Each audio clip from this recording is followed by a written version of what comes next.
नमस्ते, यहाँहरू सम्पूर्णलाई व्यञ्जन कुकिङ हबमा स्वागत छ।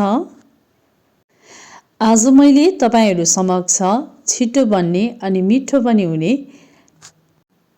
आलु फ्राईको रेसिपी लिएर आएकी छु, जसको लागि चाहिँ मैले यहाँ 2-3टा आलुलाई यसरी बोक्रा सहित नै काटेर सफा गरेर लिइसकेको छु। यहाँहरूले देख्न सक्नुहुनेछ आलु चाहिँ मैले यो सेपमा कट गरेको छु।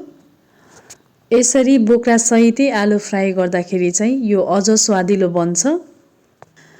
अब हिट अन गरेर एउटा कराईलाई मैले ग्यासमा बसालिसकेको छु र कराई तातिसकेपछि मैले यसमा तेल पनि राखिसकेको छु। तेल हल्का तातिसकेपछि चाहिँ यसरी चारैतिर तेल लागोस् भनेर चाहिँ मैले कराईलाई यसरी चलाएको छु र तेल तातिसकेपछि चाहिँ मैले 2वटा सुकेको खुर्सानीलाई यहाँ फुराउँदै छु। खुर्सानी हल्का फ्राई भइसकेपछि चाहिँ मैले यसमा थोरै जिरालाई पनि फुराएँ। यहाँहरूले जिराको ठाउँमा चाहिँ मेथी पनि राख्न सक्नुहुन्छ।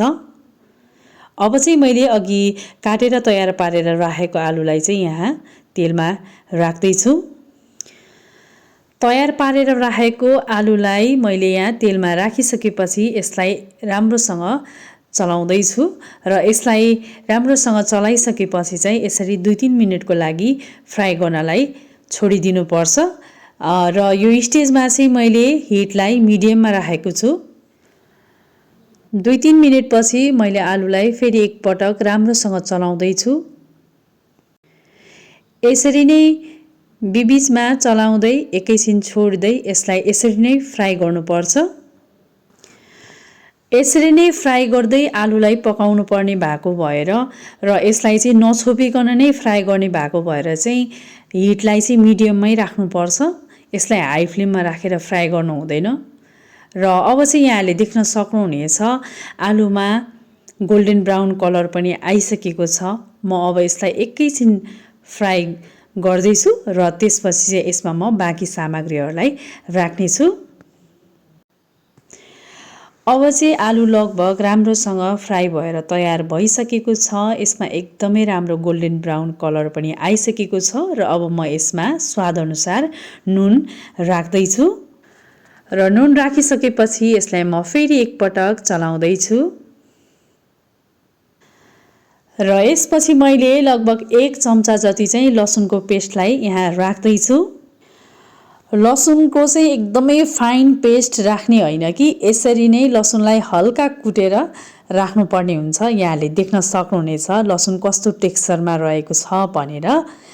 यसरी नै हल्का थिचेको लसुनलाई चाहिँ मैले यहाँ राख्दैछु र यो राख्ने समयमा पनि जुन तेलको भाग हुन्छ त्यसमा चाहिँ यसलाई राख्यो भने चाहिँ त्यो फ्लेभर अझ मिठो आउँछ, फ्राई हुन्छ। मैले त्यसरी नै राखेको छु, यहाँले देख्न सक्नुहुनेछ।